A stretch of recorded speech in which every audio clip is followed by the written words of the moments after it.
Light camera action এর ভিতরেই তুমুল ব্যস্ত সময় পার করছেন সময়ের জনপ্রিয় ঢালিউড কিং মেগাস্টার শাকিব খান। ঈদে রাজকুমার সিনেমার চলমান আকাশছোঁয়া সাফল্যের মাঝেই আকাশ বাতাস কাঁপিয়ে সব কিছু ছাপিয়ে দুর্বার গতিতে ছুটে আসছে তার পরবর্তী সিনেমা, জনপ্রিয় ডিরেক্টর রায়হান রাফি নির্মিত তুফান। হ্যাঁ দর্শক, আগামী ঈদুল আজহায় মুক্তি পেতে যাচ্ছে শাকিব খানের তুফান। এরই মধ্যে তুফান সিনেমার প্রি প্রোডাকশনের কাজ শেষে চলছে শুটিংও। রায়হান রাফির পরিচালনায় তুফান প্রযোজনা করেছেন প্রযোজনা সংস্থা এসভিএফ আলফা আই ও চরকি। তুফানের নায়িকা নিয়ে হাজারো জল্পনা কল্পনা থাকলেও সব কিছুর অবসান ঘটেছে। জানা গেছে যে ঢাকার নাবিলা ও কলকাতার মিমি চক্রবর্তী হচ্ছেন তুফান সিনেমায় শাকিব খানের নায়িকা। পরিচালক রায়হান রাফি জানান, হারামুজির ফিল্ম সিটিতে বাহুবলীর টেকনিশিয়ানরা তৈরি করছে তুফান সিনেমার সেট। সুতরাং প্রিয় দর্শক, বুঝতেই পারছেন যে কত বড় মাপের সিনেমা হতে যাচ্ছে তুফান।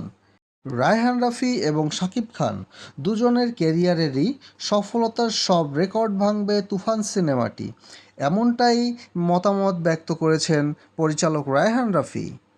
বর্তমানে শুটিং চলছে এই বিশাল সিনেমাটির। তবে শুটিং শুরু হওয়ার পূর্বে দীর্ঘ 7 মাস প্রি প্রোডাকশনের কাজ চলেছে বলে জানান রায়হান রাফি। পরিচালক তার পরাণ এবং সুড়ঙ্গের পর তুফান সিনেমার মাধ্যমে ব্যাক টু ব্যাক সফলতার ইতিহাস গড়তে চান। আর তাই এই সিনেমার সফলতার জন্য তিনি দোয়া চেয়েছেন সবার কাছে। তুফান হবে একটি রিয়েলিস্টিক অ্যাকশন ফিল্ম, কারণ তুফান সিনেমার গল্পটাই আসলে অনেক বেশি অ্যাকশন নির্ভর, এমনটাই জানিয়েছেন রায়হান রাফি, সিনেমার পরিচালক।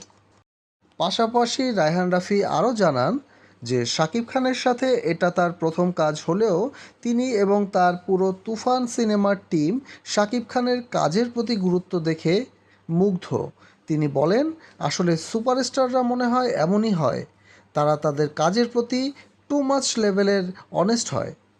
তাই এই ঈদে রাজকুমার মুভিতে যে শাকিব খানের প্রশংসার জোয়ার চলছে, আগামী ঈদুল আজহার তুফান সিনেমাটি সেই হাওয়ায় পাল তুলে শাকিব খানকে নিয়ে যাবে সফলতার অনন্য শিখরে। বাংলাদেশের সিনেমাপ্রেমী দর্শকরা জানেন রায়হান রাফি মানেই ভিন্ন কিছু, তাই দর্শক মহলে তুফান সিনেমাটি ব্যাপক সাড়া ফেলেছে এবং সবাই উন্মুখ হয়ে বসে আছে যুগান্তকারী বাংলাদেশের ঐতিহাসিক এই সিনেমাটি আগামী ঈদুল আজহায় প্রেক্ষাগৃহে গিয়ে উপভোগ করার জন্য।